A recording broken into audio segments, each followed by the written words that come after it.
এই প্রচণ্ড গরমে মুরগিকে সুস্থ রাখতে অবশ্যই মুরগির বডি বা শরীর ঠান্ডা রাখতে হবে। আর মুরগির বডি বা শরীর ঠান্ডা রাখা সবচেয়ে সহজ এবং কার্যকরী উপায় হচ্ছে মুরগিকে গোসল করানো বা মুরগির বডি ভিজায় দেওয়া।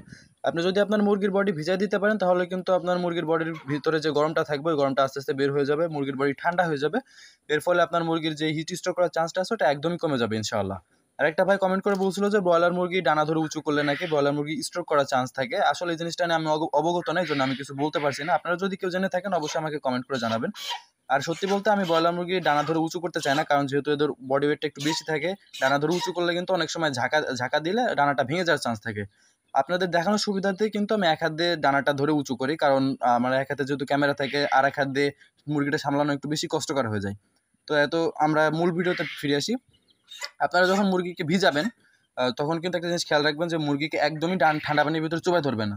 তাহলে কিন্তু যেহেতু মুরগির বডিটা একটু বেশি গরম থাকে, ভিতরে রক্তগুলা গরম থাকে, হুট করে ঠান্ডা পানির ভিতরে পড়লে কিন্তু রগগুলা বা শিরাগুলা ব্লক হয়ে যাওয়ার চান্স থাকবে। এর ফলে কিন্তু মুরগি মারা যেতে পারে বা অসুস্থ হয়ে যেতে পারে। এই জিনিসটা আপনারা অবশ্যই খেয়াল রাখবেন। আর এরকম নিয়মিত ভিডিও পেতে অবশ্যই চ্যানেলটি সাবস্ক্রাইব করুন। ধন্যবাদ।